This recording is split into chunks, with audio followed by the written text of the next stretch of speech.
ఇంత పెద్ద శివుడి స్టాట్యూ ఎక్కడ అని అనుకుంటున్నారా? మన బెంగళూరులో ఫేమస్ అయిన శివ టెంపుల్ ఇది.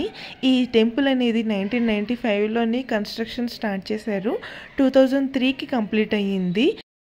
ఇక్కడ శివుడి స్టాట్యూ హైట్ అనేది 65 ఫీట్ ఉంటుంది. అండ్ గణేష్ స్టాట్యూ హైట్ అనేది 32 ఫీట్ ఉంటుంది. అండ్ దర్శనం టైమింగ్స్ ఏమో మనకి 24 అవర్స్ ఓపెన్ అయి ఉంటుంది మనకి ఈ శివ టెంపుల్. ఇంకా టికెట్ ప్రైస్ అనేది 2 టైప్స్ ఉంటుంది.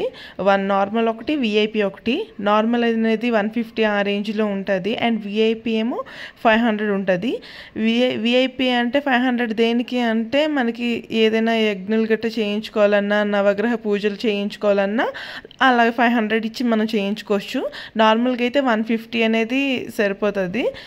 మేమైతే 150 టికెట్ ప్రైస్కి వెళ్ళాము దర్శనంకి. ఫస్ట్ మనం వెళ్ళగానే రుద్రాక్షలు ఇస్తారు 108. అది మనం జపం చేస్తూ, శివుడి పేరు జపం చేస్తూ మనం అక్కడ రాగి పాత్రలు ఉంటుంది, ఆ 108 అనేది మనం వెయ్యాలి. దాని తర్వాత అనేది మనకి లార్డ్ గణేష్ 32 ఫీట్ హైట్లో ఉన్న ఆ గణేష్ ఐడిల్ ఉంటుంది. దాని తర్వాత నుంచి మనం పాంచధామ దర్శనం అనేది చేసుకుంటాము. ఆ తర్వాత 12 జ్యోతిర్లింగ దర్శనము చేసుకుంటాము. ఆ తర్వాత బయటకు వచ్చిన తర్వాత మనం శివుడికి పాలాభిషేకం, నీలాభిషేకం ఇవన్నీ చేయిస్తారు. ఆ తర్వాత కాయిన్ అనేది మనకి ఇస్తారు. ఆ కాయిన్ అనేది మనం ఏదైనా కోరిక కోరుకొని, అక్కడ ఒక చిన్న లేక్ లాగా ఉంటుంది, ఆ లేక్లోని శివుడి లింగం ఉంటుంది. మనం అందులోని కానీ ఏదైనా కోరిక కోరుకొని వేసామంటే అది తప్పకుండా నెరవేరుతుంది. అది నా పర్సనల్ ఎక్స్పీరియన్స్, అది చెప్తున్నాను. అండ్ ఇంకా మనకి ఆ తర్వాత అయితే ఒక 2 అగరబత్తీలు ఇస్తారు, అది నవగ్రహాల దగ్గర వెలిగించవచ్చు.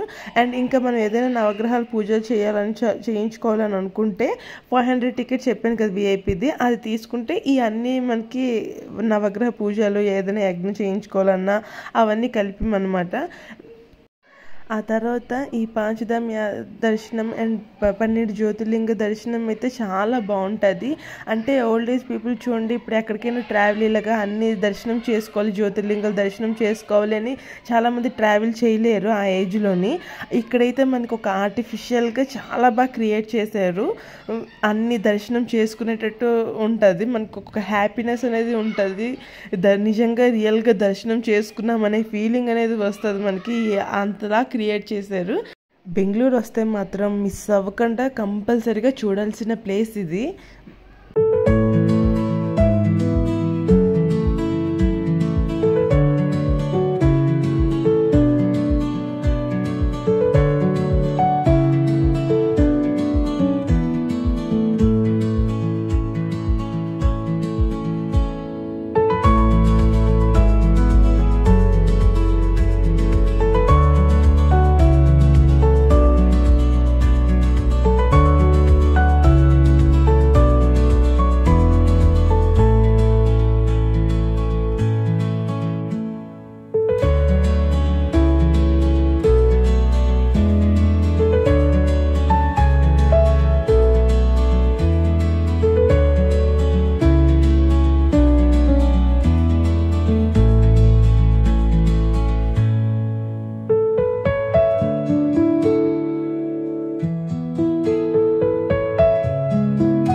12 జ్యోతిర్లింగ దర్శనం అయిన తర్వాత ఇలా బయటకు వచ్చిన తర్వాత ఇలాగ మనకి నీలాభిషేకం పాలాభిషేకం చేయిస్తారు ప్రతి ఒక్కరితోటి కూడాను. ఆ తర్వాత ఇదిగోండి ఇక్కడ మనకి ఇలాగ శివుడి స్టాట్యూ ఉంటుంది కదా, ఈ సైడ్ నుంచి ఇదిగోండి ఇలా లేక్లా కనిపిస్తుంది కదా, ఇక్కడైతే ఇలా కాయిన్ అనేది మనం వేయాలి ఏదైనా కోరుకుంటూ, అది తప్పకుండా నెరవేరుతుంది. నా వీడియో కనుక మీకు నచ్చినట్లయితే please like, share and subscribe and thank you for watching.